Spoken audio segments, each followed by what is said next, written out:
Hello दोस्तों, नमस्ते। जैसा कि आप सभी को पता है, आपका राजस्थान परिचालक का जो एग्ज़ाम है वो यहाँ पर नज़दीक आ रहा है। और आपके सिलेबस के अंदर दो तीन ऐसे टॉपिक हैं जो यहाँ पर बहुत ही अच्छा स्कोर उसमें आप कर सकते हो, जैसे यातायात के नियम, आपातकालीन स्थिति। तो ये अपन जो है यहाँ पर इस वीडियो के अंदर चर्चा करने वाले हैं और बहुत ही शानदार महत्वपूर्ण प्रश्न आपको करवाने वाला हूँ, जो यहाँ पर दोस्तों आपके एग्जाम में डायरेक्ट यहाँ पर बन सकते हैं। तो आपको पूरा वीडियो देखना है ताकि आसानी से जो है आपको सारी चीज़ें समझ में आ जाए। और यहाँ पर दोस्तों रेगुलर आपकी जो है एग्जाम तक बीच बीच में आपको डेली यहाँ पर जो है आपके जैसे राजस्थान जीके के अंदर जो पोर्शन दे रखा है उसमें आपका यातायात का नियम और आपातकालीन स्थिति, इससे जुड़े हुए प्रश्न आपके रहने वाले हैं। तो छोटा सा वीडियो रहेगा, ज़्यादा टाइम खराब नहीं करेंगे, आराम से यहाँ से आपके जो है प्रश्न बन जाएंगे। तो चलिए स्टार्ट करते हैं। उससे पहले आपको बताना चाहूँगा, अगर चैनल को सब्सक्राइब नहीं किया तो सब्सक्राइब कर लेना। ये टेलीग्राम चैनल है, यहाँ पर मैं पूरी पीडीएफ डाल दूंगा आपको जितने भी प्रश्न करवाने वाला हूँ, तो यहाँ से आप निःशुल्क प्राप्त कर सकते हो। और हमारी टेस्ट सीरीज लॉन्च हो चुकी है इस भर्ती की, बहुत ही शानदार और बिल्कुल एक अच्छे लेवल की टेस्ट सीरीज आपके लिए तैयार की है, जिसमें आपको 10 फुल टेस्ट मिलेंगे पूरे आपके जो है सिलेबस के अकॉर्डिंग, ठीक है। और उसमें पूरा यहाँ पर वेटेज रखा गया है, राजस्थान जी के कितने प्रश्न, मैथ के, इसके अलावा हिंदी, अंग्रेजी, करंट अफेयर सबका, ठीक है। तो जाकर ज्वाइन कर लेना। स्टडी विद एम के ऐप डाउनलोड करना है प्ले स्टोर से, ठीक है ना। वहाँ पर आपको मिल जाएगी टेस्ट सीरीज का सेक्शन के अंदर, ठीक है। चलिए तो स्टार्ट करते हैं। यहाँ पर देखिएगा दोस्तों, जो पहला क्वेश्चन आपकी स्क्रीन पर आ रहा है, यातायात के नियम और यहाँ पर आपातकालीन स्थितियाँ, आप सभी को पता है ये आपके सामान्य जीवन के अंदर भी बहुत महत्वपूर्ण जो है ये टॉपिक रहता है। देखिएगा दोस्तों, पहला क्वेश्चन आपकी स्क्रीन पर आने वाला है। देखिए, भारत में वाहन चलाते समय किस दस्तावेज का साथ में होना अनिवार्य है। देखिए, आपको सभी को पता है, बेसिक जानकारी है, लेकिन दोस्तों इसी टाइप के प्रश्न एग्जाम में बनेंगे, ठीक है। तो आपको पता है Aadhaar card, driving licence, ration card, voter card. अब कई बच्चे यहाँ पर जो है दोनों में कंफ्यूज होते हैं, लेकिन आपको पता है दोस्तों ड्राइविंग लाइसेंस होना अनिवार्य है। क्या होना चाहिए भाई? ड्राइविंग लाइसेंस होना आपके लिए ज़रूरी है, अगर आप जो है वाहन चला रहे हो तो आपके लिए, ठीक है। चलिए अगला क्वेश्चन देखिएगा, नेक्स्ट क्वेश्चन आ चुका है। सड़क पर सफेद टूटी हुई रेखा का अर्थ क्या होता है। सड़क पर जो है आपके सफेद टूटी हुई रेखा होती है, आपको पता है इस तरीके से जो है ऐसे होती है, फिर थोड़ी सी दूर जाने के बाद ऐसे, फिर ऐसे, आपने देखा होगा। तो इसका आशय क्या होता है? इसका मतलब होता है दोस्तों कि यहाँ पर ओवरटेक कर सकते हैं, ओवरटेक कर सकते हैं, ये इसका अर्थ होता है कि भाई आप जो है ओवरटेक कर सकते हैं, ठीक है। चलिए अगला क्वेश्चन देखिएगा। भारत में राष्ट्रीय राजमार्ग पर अधिकतम गति सीमा बसों के लिए कितनी है। यानी जो है भारत में नेशनल हाईवे है, आपके नेशनल हाईवे के अंदर जो है कितनी स्पीड तक जो है अपन जो है बस को चला सकते हैं, उसके लिए यहाँ पर पूछा गया है। तो बिल्कुल यहाँ पर दोस्तों आपको पता 80 किलोमीटर प्रति घंटे के हिसाब से आप जो है बस यहाँ पर चला सकते हो, ठीक है ना। चलिए अगला देखिएगा, नो एंट्री का संकेत किस रंग का होता है। नो एंट्री का जो संकेत होता है वो किस रंग का होता है दोस्तों? आपको पता है नो एंट्री का जो संकेत होता है वो हमेशा लाल रंग का होता है, ठीक है ना। किसका होता है? लाल रंग का होता है। अगला देखिएगा, यातायात सिग्नल पर लाल बत्ती का अर्थ क्या है। यातायात सिग्नल पर अपन देखते हैं लाल बत्ती रहती है, अपन वहां पर खड़े हो जाते हैं, तो उसका सामान्य अर्थ क्या होता है दोस्तों? उसका अर्थ होता है कि रुक जाइए भैया, आगे नहीं जाना है, क्योंकि अभी जो है लाल बत्ती हो रखी है, तो यहाँ पर इसका अर्थ होता है रुक जाइए, ठीक है। चलिए अगला देखिएगा, सीट बेल्ट का प्रयोग किसे करना चाहिए। केवल ड्राइवर को करना चाहिए, आगे बैठने वाले को, आगे बैठने वाले सभी को, या सभी यात्रियों को। देखिए छात्रों, सीट बेल्ट की अगर अपन बात करें तो यहाँ पर जो भी सीट बेल्ट है दोस्तों, वो यहाँ पर आपको पता है सभी यात्रियों के लिए अनिवार्य रूप से होना चाहिए। कई बार क्या होता है, केवल ड्राइवर जो है सीट बेल्ट का उपयोग करते हैं, बाकी के यात्रीगण नहीं करते, तो करना चाहिए सीट बेल्ट का उपयोग सभी को, ठीक है। चलिए अगला देखिएगा, नेक्स्ट क्वेश्चन, बस में आपातकालीन निकास यानी इमरजेंसी एग्जिट का उपयोग कब किया जाता है। यानी दोस्तों आपको पता है बस के अंदर एक थोड़ा टाइप का, और आपको वहां पर जो है एक पेटी के पास में जो है इस तरीके की चीजें दिखी रहती है, उस पर एग्जिट लिखा हुआ रहता है। तो उसके अंदर दोस्तों आपको जो है यहाँ पर बताया गया कि आपातकालीन स्थिति के अंदर जो है उस कांच को, या जहां पर भी उन्होंने एग्जिट का बता रखा है, उसे तोड़कर आप बाहर निकल सकते हो किसी भी इमरजेंसी के अंदर, ठीक है। अगला देखिएगा, सड़क पर पीली रेखा का अर्थ क्या है। देखो दोस्तों, पीली रेखा, मैंने अभी सफेद का अर्थ बताया, अब बता रहा हूं मैं आपको पीली रेखा। पीली रेखा का अर्थ क्या होता है भाई सड़क पर? बिल्कुल आंसर दीजिएगा। तो देखिए दोस्तों, ओवरटेक मना है, यानी पीली रेखा अगर आ गई है तो ओवरटेक मना, और सफेद है तो आप ओवरटेक कर सकते हो, वो भी बीच में कटी हुई होनी चाहिए सफेद, ठीक है। चलिए, यातायात सिग्नल पर हरी बत्ती का अर्थ क्या है। देखिएगा, यातायात सिग्नल पर हरी बत्ती अगर होती है तो आपको पता है दोस्तों यहाँ पर क्या होता है, लाल बत्ती में तो रुकना चाहिए, और हरी बत्ती में क्या करना चाहिए भाई? बिल्कुल सर चलना शुरू कर दीजिएगा। क्या करना चाहिए भाई, आप आगे बढ़ सकते हो। ठीक है, देखिएगा अगला, देखिएगा सार्वजनिक परिवहन बस में धूम्रपान करना। सार्वजनिक परिवहन, देखो दोस्तों आपको पता है सार्वजनिक परिवहन जो अपने राजस्थान के अंदर अगर अपन बात करें तो आपको पता है 1964 के अंदर आरएसआरटीसी की स्थापना हुई। आरएसआरटीसी इसका मतलब होता है राजस्थान राज्य पथ परिवहन निगम, Rajasthan state road transport corporation. तो इसकी स्थापना हुई है 1964 में, ये आपको ध्यान रखना है। अब यहाँ पर क्या पूछा है कि सार्वजनिक परिवहन बस में धूम्रपान करना। धूम्रपान करना क्या है, बिल्कुल दोस्तों पूर्णतः प्रतिबंध है, पूर्णतः प्रतिबंध, आप धूम्रपान नहीं कर सकते हो भाई यहाँ पर, ठीक है ना, पूर्णतः प्रतिबंध है। अगला क्वेश्चन देखिएगा, किसी घायल व्यक्ति से पहले क्या करना चाहिए। देखो दोस्तों तुरंत पानी पिलाना चाहिए, डॉक्टर को बुलाना चाहिए, उसकी सुरक्षा सुनिश्चित करना चाहिए, दौड़ाना चाहिए। देखिए दोस्तों आप सभी को पता है घायल के लिए उसकी पहले सुरक्षा सुनिश्चित होनी चाहिए, उसके बाद ही तो आप डॉक्टर को सुनिश्चित करोगे। जैसे मान लो कोई घायल है, कोई पेड़ के नीचे दबा हुआ है, अगर आप पहले डॉक्टर को बुलाओगे तब तक तो वो मर ही जाएगा। तो इसीलिए क्या करना होगा, पहले उसकी सुरक्षा सुनिश्चित करने की आप अपने हिसाब से उसको जो है उठाने का प्रयास करोगे, उसको सुरक्षित जगह पर ले जाने का प्रयास करोगे, ये होता है पहला काम। ठीक है, चलिए, यदि किसी का हाथ कट गया और खून बह रहा हो तो सबसे पहले क्या करना चाहिए। देखो वहां पर उसे क्या करना चाहिए, नल का पानी डालना चाहिए, तुरंत दवा देना चाहिए, उसे हिलाना चाहिए, घायल भाग को दबाव से बांधना चाहिए। तो बिल्कुल यहाँ पर 12 नंबर का जो आंसर है वो हो जाएगा कि भाई जहां पर खून बह रहा है उसे बांध देना चाहिए। ठीक है, देखिएगा सीपीआर कार्डियोपल्मोनरी रिसेसिटेशन ये किस स्थिति में दी जाती है। तो आपको पता है दोस्तों यहाँ पर ये हृदय गति की स्थिति में दी जाती है, सांस और दिल की धड़कन रुकने पर ये दी जाती है, सीपीआर जिसे अपन बोलते हैं। कृत्रिम श्वसन, कृत्रिम श्वसन किसे कहते हैं। देखो दोस्तों कृत्रिम आपको पता है दोस्तों यहाँ पर जो है ऑक्सीजन देने की प्रक्रिया को अपन कहते हैं सीपीआर देना। ठीक है, चलिए, जलने की स्थिति में प्राथमिक उपचार क्या है। अगर जल जाता है तो उसकी स्थिति के अंदर प्राथमिक उपचार क्या होता है। तो जलने की स्थिति के अंदर प्यारे छात्रों आप सभी को पता है जलन वाली जगह पर ठंडा पानी डालना चाहिए। बिल्कुल सबसे पहला काम तो यही है कि भाई जलने वाली जगह पर क्या करना चाहिए, ठंडा पानी डालना चाहिए, ताकि जो है उसको थोड़ा आराम मिले। अगला क्वेश्चन देखिएगा प्यारे बच्चों, हड्डी टूटने पर क्या नहीं करना चाहिए। देखो अगर हड्डी टूट जाती है तो घायल को आराम देना, टूटी जगह को स्थिर करना, टूटी हड्डी को सीधा करने की कोशिश करना या पट्टी बांधना।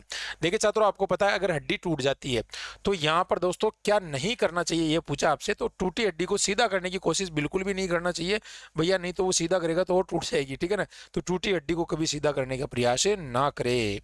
नाक से खून बहने पर क्या करना चाहिए। देखो दोस्तों दौड़ना नहीं चाहिए, बिल्कुल ये गलत है ना। गर्म कपड़ा, सिर पीछे की ओर झुकाना, सिर आगे की ओर झुकाकर नाक दबाना। तो देखिए प्यारे बच्चों 17 के अंदर जो बच्चे ऑप्शन नंबर बिल्कुल यहाँ पर भाई काफी सारे आंसर दे रहे हैं सर, बिल्कुल यहाँ पर हो जाएगा सिर आगे की ओर झुकाकर नाक दबाना चाहिए। ठीक है ना, हाँ ठीक है, नाक को दबाना चाहिए ऐसे, ठीक है ना, इस तरीके से। अगला देखिएगा, जहरीले कीड़े काटने पर क्या करना चाहिए। देखो जहरीला कीड़ा अगर काट जाता है तो उसके लिए विष निकालने की कोशिश करना चाहिए, घायल को दौड़ाना, पानी पिलाना, डॉक्टर को न दिखाना, ये होगा। ठीक है ना, ये हो गया। 19 नंबर देखिएगा, सड़क दुर्घटना में घायल व्यक्ति को अस्पताल ले जाने से पहले क्या सुनिश्चित करे। देखो क्या सुनिश्चित करे, उसकी जेब चेक करे, उसकी सुरक्षा और सांस चल रही है या नहीं, उसका मोबाइल देखे, पुलिस को ना बताए। देखो पहले आपको क्या करना चाहिए, जैसे ही घायल व्यक्ति को आप ले जा रहे हो तो यहाँ पर उसकी सुरक्षा होनी चाहिए पहली तो, और उसके बाद देखना चाहिए कि वो बिल्कुल जीवित है या किस स्थिति के अंदर है, उसको क्या प्रॉब्लम आ रही है, ये आपको ध्यान रखना चाहिए और जल्दी से हॉस्पिटल पहुंचाना चाहिए। प्राथमिक उपचार का मुख्य उद्देश्य क्या होता है। देखो प्राथमिक उपचार के अंदर मेन जो उद्देश्य होता है दोस्तों वो होता है कि जीवन बचाना और स्थिति को स्थिर करना चाहिए, ये मेन होता है जो है आपके दोस्तों प्राथमिक उपचार के अंदर। ठीक है, यदि बस में आग लग जाए तो सबसे पहले क्या करोगे भाई आप। बस में आग लग जाएगी, यात्रियों को सुरक्षित बाहर निकालना, टिकट चेक करना, बस तेज चलाना, इंजन चालू रखना, ये होगा सबसे पहला काम, यात्रियों को बाहर निकालना है। अग्निशमन यंत्र का रंग कैसा होता है। देखो आपको पता है ये तो आसान क्वेश्चन है सर, ये लाल रंग का होता है, जो अग्निशमन यंत्र होता है लाल रंग का होता है। यदि किसी व्यक्ति को बिजली का करंट लग जाए तो उसके लिए क्या करोगे। देखो दोस्तों बिजली का करंट अगर लग जाता है तो उस स्थिति में लकड़ी या सूखी वस्तु से अलग करना चाहिए उसे, ठीक है ना, ये जरूर ध्यान रखना। अगला देखिएगा, अस्पताल पहुंचने से पहले 108 नंबर पर कॉल करना किस सेवा से संबंधित है। तो जानते हो सर ये तो जो है आपके घायल को सुरक्षित स्थान पर ले जाना मोबाइल से, हाँ ये आपके जो है किससे दोस्तों, फर्स्ट रेस्पोंडर, यानी दोस्तों आपको पता है यहाँ पर जो 108 के अंदर जो है एम्बुलेंस आपके यहाँ पर आ जाती है अगर आप कॉल करते हो तो। ठीक है, यातायात दुर्घटना स्थल पर सबसे पहले क्या करना चाहिए। देखो यातायात दुर्घटना स्थल पर अगर मान लो बाई चांस यातायात दुर्घटना हो जाती है तो इसके अंदर सबसे पहले बिल्कुल यहाँ पर भाई रमेश, तो यहाँ पर हो जाएगा घायलों को सुरक्षित स्थान पर ले जाने का कार्य होना चाहिए सबसे पहले। ठीक है, अगला देखिएगा, बस में लगे आपातकालीन हथौड़े का उपयोग किसके लिए होता है। मैंने आपको शुरू में ही बताया था कि बस में जो आपातकालीन हथौड़ा होता है उसका उपयोग होता है भाई आपके जो है खिड़की को तोड़ने के लिए किया जाता है। ठीक है, एम्बुलेंस को रास्ता देना क्या है, वैकल्पिक है, अनिवार्य है, आवश्यकता अनुसार है, या पुलिस पर निर्भर करता है? बताओ कितने अच्छे अच्छे ऑप्शन लेकर आया हूँ आपके लिए। बिल्कुल सर, यहाँ पर ये अनिवार्य है, यहाँ पर एम्बुलेंस को रास्ता देना बिल्कुल कंपलसरी है भाई। ठीक है। सड़क दुर्घटना की सूचना देने के लिए हेल्पलाइन नंबर क्या है, आप सभी जानते हो सर, हेल्पलाइन नंबर हमेशा जो है यहाँ पर पुलिस को अगर सूचना देनी होती है तो 100 नंबर अपने को डायल करना होता है। दमकल विभाग के लिए आपातकालीन नंबर क्या होते हैं भैया, दमकल के लिए आपके 101 नंबर यहाँ पर डायल कर सकते हो। अगला देखिएगा, यदि कोई व्यक्ति बेहोश हो जाए तो क्या करना चाहिए। देखो कोई अगर बेहोश हो जाए तो उसे क्या करेंगे अपन, उसके लिए अपने को दोस्तों खुली हवा में ले जाना जरूरी है सबसे पहले उसको, ठीक है ना।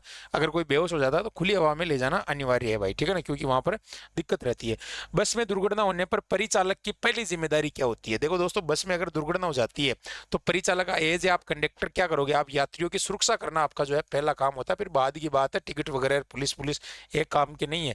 सीट बेल्ट का प्रयोग किसके लिए किया जाता है। देखो प्यारे बच्चों, सीट बेल्ट का प्रयोग आपको पता है आराम के लिए, दुर्घटना में चोट कम करने के लिए, शोभा के लिए, नियमों से बचने के लिए। देखो दोस्तों, यहाँ पर दुर्घटना में चोट कम करने के लिए किया जाता है, ना कि नियमों से बचने के लिए। ठीक है। किसी घायल को अस्पताल ले जाने का सबसे अच्छा तरीका क्या है। देखो सबसे अच्छा तरीका क्या होता है, किसी भी घायल को अगर अस्पताल ले जाते हैं तो स्ट्रेचर या सहायता लेकर ले जाना चाहिए, अकेला नहीं जाना चाहिए। अगर अकेला हो कोई पास में हो तो उसकी मदद लेनी चाहिए, बाकी तो लेकर जाना ही है, लेकिन अगर पास में हो तो उसकी मदद जरूर लेना चाहिए। वाहन बीमा का उद्देश्य क्या होता है। देखो दुर्घटना होने पर आर्थिक सुरक्षा देना ही इसका जो है मेन उद्देश्य होता है। ठीक है। अगला देखिएगा, सड़क पर स्टॉप लिखा होने का अर्थ क्या होता है। देखिए भाई, सड़क पर अगर स्टॉप लिखा हुआ है तो रुककर आगे देखना होता है, रुककर आगे देखना होता है भैया, ऐसे नहीं कि आप चल ही रहे हो, है ना, रुककर आगे देखना होता है। 100 नंबर किस आपातकालीन सेवा के हैं भैया। देखो 100 नंबर की अगर मैं बात करूं तो ये पुलिस के है भाई आपके, ठीक है। 100 नंबर किसके है, पुलिस के है। सीपीआर में वयस्क को छाती पर कितनी बार देना चाहिए, मतलब यानी जो आपके सीपीआर है वो यहाँ पर अगर अपन देखते हैं, बिल्कुल यहाँ पर जो है दोस्तों प्रति मिनट 100 से 120 बार, एक मिनट में इतनी देनी चाहिए। प्राथमिक उपचार का पहला नियम क्या है। देखो प्राथमिक उपचार का पहला नियम है घायल को अकेले छोड़ना, खुद की सुरक्षा करना, मोबाइल को देखना, इलाज करना। घायल को जो है ये गलत हो जाएगा, खुद की सुरक्षा करना, मोबाइल देखना। प्राथमिक उपचार का पहला नियम क्या होता है कि खुद की सुरक्षा होना ये जरूरी होता है भाई, अगर आप खुद ही सुरक्षा नहीं कर पाओगे तो क्या होगा यहाँ पर, ठीक है। चलिए, वाहन की पीयूजी प्रमाण पत्र का अर्थ क्या होता है। जो पीयूजी प्रमाण पत्र आपको पता, आप जगह जगह देखते हो स्टेट हाईवे नेशनल हाईवे पर, तो ये होता है प्रदूषण का प्रमाण पत्र जरूरी होता है भाई, आपकी गाड़ी प्रदूषित तो नहीं हो रही, नहीं कर रही है वातावरण को। सड़क पर पैदल चलने वालों के लिए विशेष रेखांकित स्थान क्या कहलाता है। मैं कह रहा हूँ शानदार प्रश्न है, एग्जाम बनेंगे आपके, आप देख लेना जिस दिन पेपर होगा। अभी तो एक ही क्लास लिए और बहुत सारी क्लासेस देने वाला हूँ, चैनल को सब्सक्राइब कर लो तब तक। ठीक है, जेब्रा क्रॉसिंग होती है ऐसे, ठीक है ना, इस तरीके से जेब्रा क्रॉसिंग के अंदर जो है व्यक्ति को निकलने के लिए वहां पर होता है। बस में अधिक अधिक यात्री चढ़ाना, बस में ज्यादा यात्री चढ़ाने चाहिए या नहीं चाहिए, क्या है ये अपराध है बिल्कुल, अगर आप ज्यादा यात्री चढ़ाते हो क्षमता से ज्यादा। अगर किसी यात्री को बस में दौरा यानी फिट्स पड़ जाए तो उसे क्या करना चाहिए। देखो अगर उसे इस तरीके की प्रॉब्लम हो जाए तो उसके लिए अपने को क्या करना चाहिए भाई, उसे सुरक्षित स्थान पर लेटाना और चोट से बचाना चाहिए। ठीक है। यदि बस चलाते समय अचानक ब्रेक फेल हो जाए तो चालक को क्या करना चाहिए। देखो दोस्तों, इंजन बंद करना चाहिए, गियर डाउन करना चाहिए, हैंड ब्रेक का प्रयोग करना चाहिए, तेज हॉर्न बजाना चाहिए, कूद जाना चाहिए। देखो चालक क्या करेगा, चालक सबसे पहले गियर डाउन करेगा और हैंड ब्रेक का प्रयोग करेगा, बस को रोकने का प्रयास करेगा। सड़क पर U turn, U turn board का अर्थ क्या होता है। देखिए दोस्तों, यू टर्न का मतलब होता है इसके अपने अगर देखें तो यू टर्न लेना मना है, मतलब जो है इसका अर्थ होता है कि यहाँ पर मना है, यू टर्न लेना क्या है, मना। आग बुझाने के लिए किस गैस का प्रयोग होता है। कितना बढ़िया प्रश्न है भाई, आग बुझाने के लिए बिल्कुल यहाँ पर दोस्तों आपको पता है ऑप्शन नंबर बी जिन्होंने दिया है कि सर कार्बन डाइऑक्साइड, है ना, जो CO2 गैस है, कार्बन डाइऑक्साइड। रक्तस्राव यानी ब्लीडिंग हो रही है, इसको रोकने के लिए क्या होना चाहिए। देखो ब्लीडिंग अगर हो रही है और इसको रोकने के लिए अपने को क्या होना चाहिए, एंटीबायोटिक, सिरिंज या पानी। देखो टर्निक प्रेशर ड्रेसिंग होना चाहिए ताकि ज्यादा दबाव लगाकर अगर अपन उसको पट्टी बांधेंगे तो रुक जाएगी। बस में फर्स्ट एंड बॉक्स किस नियम के तहत अनिवार्य है। देखिए दोस्तों, आपको पता है बस के अंदर रहता है, उसमें पट्टी वगैरह सारी चीजें रहती है, तो ये मोटर वाहन अधिनियम है उसके अकॉर्डिंग जो है ये जरूरी होते हैं आपके। ठीक है।